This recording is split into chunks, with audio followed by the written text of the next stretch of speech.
नमस्कार बंधुरा एसएस दास किचेने आपनादेर सकलके स्वागतम। आशा करी आपनाराओ भालो आछेन, आपनादेर आशीर्वादे आमिओ भालो आछि। आज आमी निये एसेछि पालং शाकेर लुचि। आमी किभाबे पालং शाकेर लुचि बानाई सेई रेसिपिटाई आज आमी आपनादेर साथे शेयार करब। चलुन देखे नेওয়া যাক। आमी एक आटी पालং शाक निये निয়েছি। पालং शाकेर पातागुलोके बेছে नेब। भालो करे धुए जल झरिয়ে নিয়েছি। এবার ছোট ছোট কুচি করে নেব। আপনারা ইচ্ছা করলে পেস্ট করেও নিতে পারেন বা অল্প ভাপিয়েও নিতে পারেন। আমি এখানে ছোট ছোট কুচি করে কেটে নিলাম। এবার একটু লবণ দিয়ে ভালো করে মেখে নেব। পালং শাকে প্রচুর পরিমাণে জল থাকে আমরা জানি। লবণ দিয়ে ভালোভাবে মেখে নিলেই পালং শাক থেকে জল রিলিজ হতে শুরু করে দেবে। এটা এইভাবে একটুখানি লবণ দিয়ে মেখে নিলে ময়দার সাথে মাখতে সুবিধে হয়। এইভাবে নিয়ে নিলাম। ময়দার মধ্যে দিয়ে দেবো ধনেপাতা কুচি, খুবই অল্প পরিমাণে।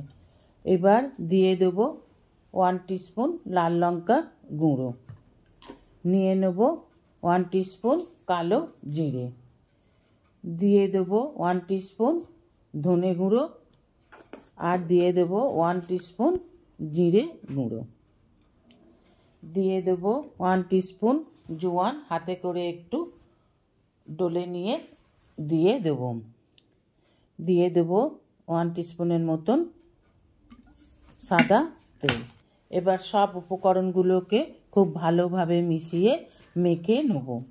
পালং শাকের থেকে জল বেরোবে, ধনেপাতার যে জল আছে বেরোবে, বেরোলে পানে ময়দাটা মাখতে সুবিধে হবে। খুব ভালোভাবে মেখে নিয়ে এইবার অল্প অল্প করে জল দিয়ে একটা ডো বানিয়ে নেব। ময়দা মেখে নিয়ে ঢাকা দিয়ে দেবো 10-15 মিনিটের জন্য। একটু মেখে রেখে দিতে হবে। এবার 10-15 মিনিট পর ঢাকা খুলে হাতে একটু তেল নিয়ে আবার একটু ভালো করে ডোলে মেখে নিলাম। এইভাবে মেখে নেব। এবার এই ডোটা থেকেই লেচি কেটে নিতে হবে।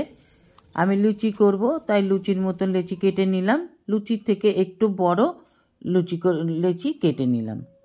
আপনারা রুটি করলে বা পরোটা করলে পরোটার মতনই লেচি কেটে নেবেন।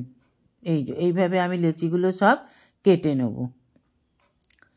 এবার হাতে অল্প একটু ময়দার গুঁড়ো দিয়ে লেচিগুলোকে সব পাকিয়ে নেব গোল করে। এবার অল্প একটু গুঁড়ো দিয়ে লুচির মতন বেলে নেব। অল্প একটু গুঁড়ো দিয়ে বেললে এটা জড়িয়ে যাবে না, বেলাটা ঠিক মতন হবে। এইভাবে বেলে নেব। এবার কড়াই দিয়ে দেবো সাদা তেল। ডিপ ফ্রাই হবে তাই তেলটা একটু বেশি দিতে হবে। তেল গরম হয়ে গেলে এবার একটা একটা করে বেলে রাখা লুচিগুলো দিয়ে ভালো করে ভেজে নিয়ে তুলে নিলেই তৈরি পালং শাকের লুচি বা কচুরি।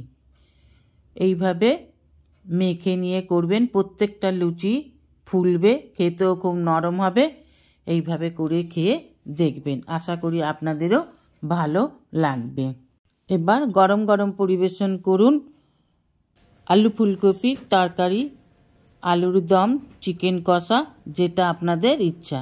আমি তো বেগুন ভাজা দিয়েই খাবো। দেখুন বন্ধুরা কি সুন্দর হয়েছে, ভেতরটা পর্যন্ত ভালো মতনই হয়ে গেছে, একটুও কাঁচা নেই, খুব সুন্দর হয়েছে। ভিডিওটি ভালো লাগলে অবশ্যই একটা লাইক, কমেন্ট, সাবস্ক্রাইব করার অনুরোধ রইল। পাশে থাকা বেল আইকনটিতে ক্লিক করে দেবেন নিউ ভিডিওর আপডেট পাওয়ার জন্য। সবাই ভালো থাকবেন।